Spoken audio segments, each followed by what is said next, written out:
Bank gold appraiser సోదరులారా, చలో విజయవాడకి తరలిరండి. మీ కోసం, నా కోసం, మనందరి కోసం ఏర్పాటు చేసుకుంటున్నటువంటి ద్వితీయ మహాసభని విజయవంతం చేద్దాం. ఆంధ్రప్రదేశ్ రాష్ట్రంలో వివిధ బ్యాంకుల్లో పనిచేస్తున్నటువంటి గోల్డ్ లోన్ అప్రైజర్ల యొక్క 2వ మహాసభ జరుగుతోంది. వారి యొక్క జీవితాలను మెరుగుపరచడానికి సరైనటువంటి స్థిరమైనటువంటి సర్వీస్ కండిషన్స్ ని ఏర్పాటు చేయడం కోసం Andhra Pradesh and Telangana bank employees federation ఆధ్వర్యంలో జరుగుతున్నటువంటి సభ.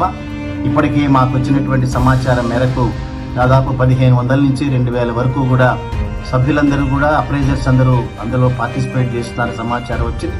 తప్పనిసరిగా అందరూ కూడా దానిలో పార్టిసిపేట్ చేయండి. రాబోయేటటువంటి రోజుల్లో మీకు సరైనటువంటి సర్వీస్ కండిషన్ సాధించడం కోసం, అదే రకంగా మెరుగైనటువంటి వేతనాలు, ఉద్యోగ స్థిరత్వం కోసం Andhra Pradesh and Telangana bank employees federation ఆధ్వర్యంలో నిరంతర పోరాటాలు చేద్దాం. మీకు మేము అండగా నిలబడతాం. మీ యొక్క చక్కటి మెరుగైనటువంటి పరిస్థితిని సాధించడం కోసం మీలో మీరు తప్పనిసరిగా మాట్లాడుకుని ఈ యొక్క ఉద్యమంలో అందరూ కూడా పార్టిసిపేట్ చేయాలి. రాబోయేటటువంటి రోజుల్లో ఏబీ ఆధ్వర్యంలో ఏదైతే మహత్తరమైనటువంటి కార్యక్రమాల్ని ప్రయోజనాలు సాధించామో మీకు కూడా అటువంటి సాధించడానికి కోసం తప్పనిసరిగా ప్రయత్నం చేస్తాం.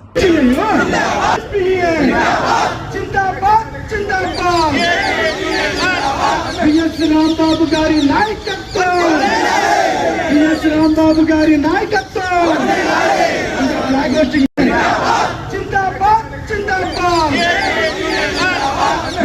రాంబాబు గారి నాయకత్వం,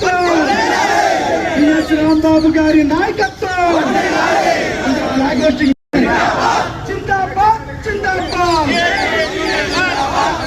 రాంబాబు గారి నాయకత్వం, రాంబాబు గారి నాయకత్వం,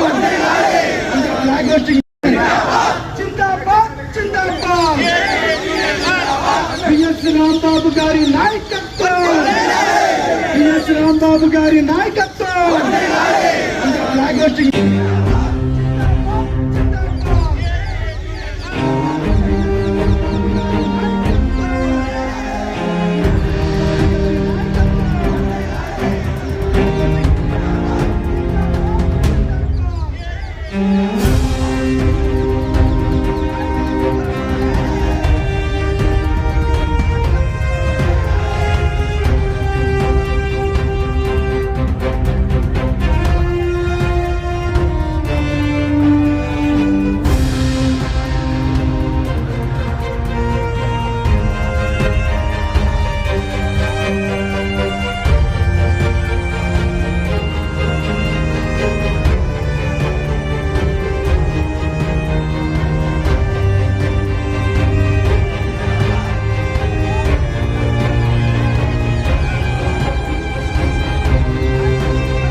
అప్రైజర్ ఐక్యత ఒకసారి గట్టిగా, అప్రైజర్ ఐక్యత,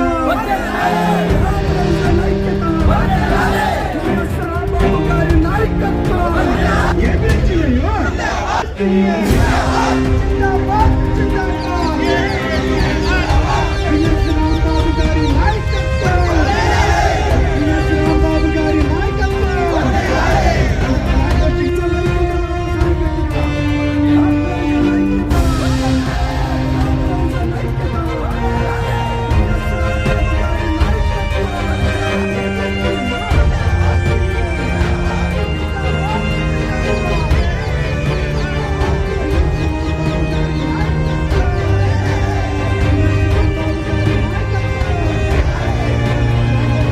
ఐక్యత మరొకసారి గట్టిగా, అప్రైజర్ ఐక్యత, అప్రైజర్ ఐక్యత, రాంబాబు గారి నాయకత్వం,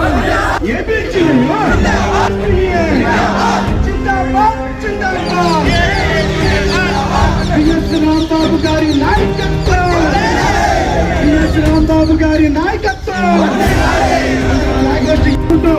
ఈ యొక్క అప్రైజర్ ఐక్యత మరొకసారి గట్టిగా, అప్రైజర్ ఐక్యత, అప్రైజర్ ఐక్యత, రాంబాబు గారి నాయకత్వం,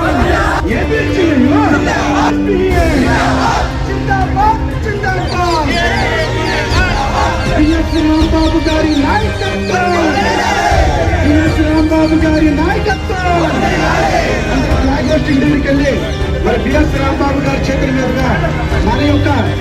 appraiser on bank gold appraiser union taluka మొదటి జెండా ఆవిష్కరణని మరి వారి చేతుల మీదుగా ఆవిష్కరించవలసిందిగా మనందరి తరఫున కూడా రాంబాబు గారికి విజ్ఞప్తి చేసుకోవడం జరుగుతుంది. ఈ యొక్క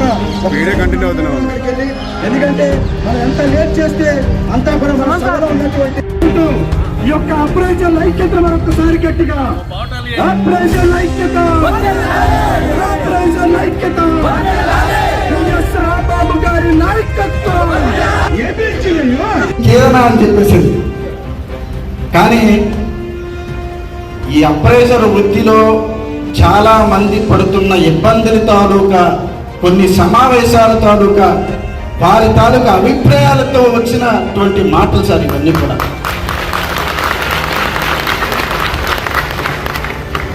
సార్ కనీస ఆరోగ్య బీమా లేదు సార్.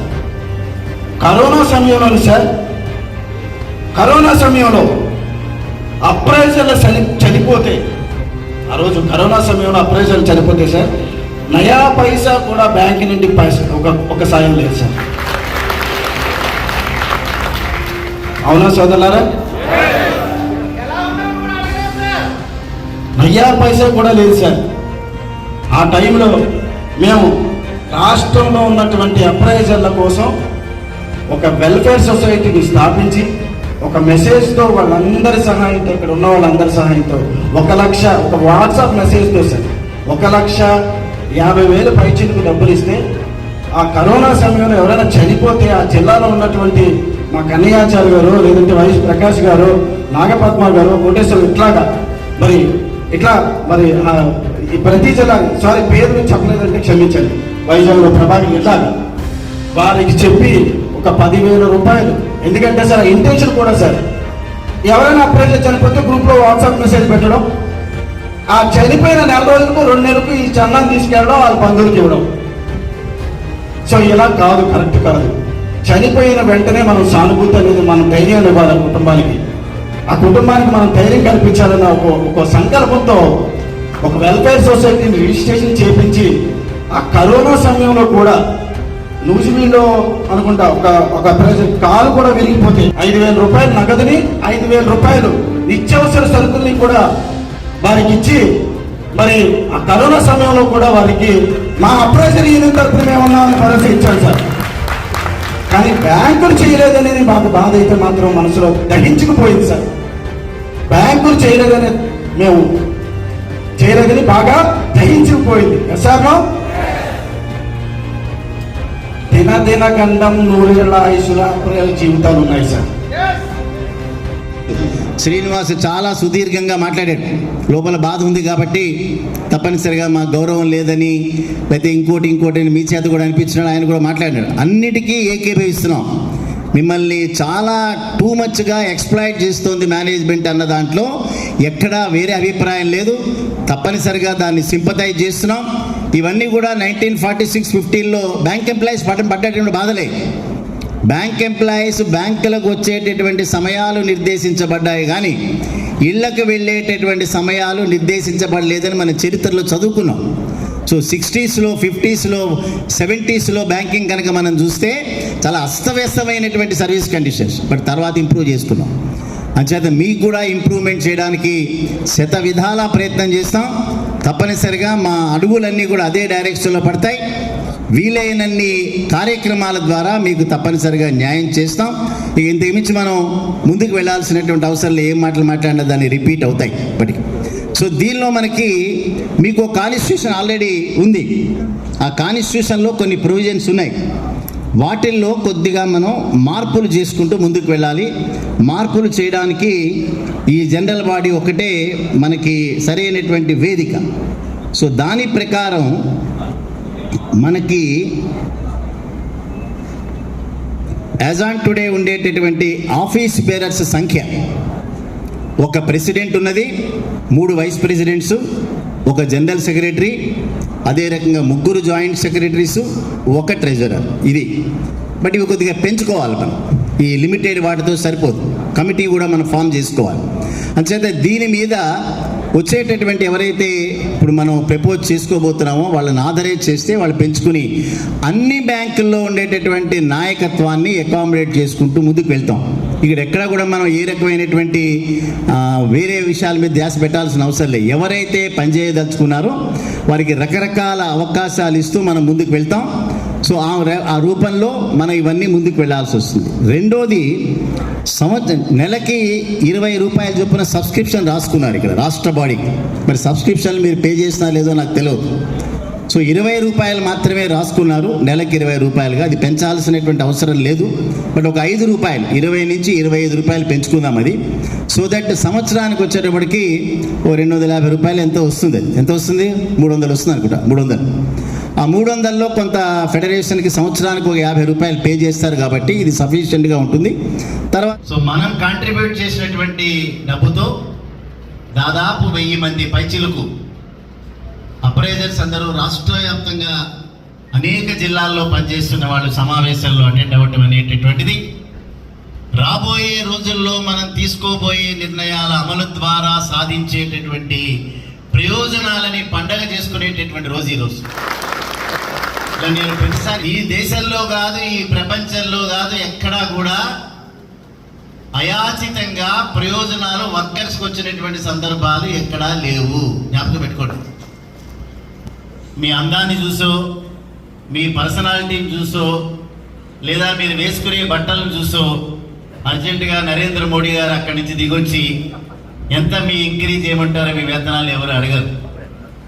మనం చేసేటటువంటి పోరాటాల ద్వారా మాత్రమే అవన్నీ కూడా సాధ్యమయ్యేటటువంటి అవకాశం. గడిచినటువంటి దాదాపు 40 సంవత్సరాల కాలం నుంచి బ్యాంకుల్లో జరుగుతున్నటువంటి అనేక సంఘటనల దగ్గర నుంచి చూస్తున్నాము.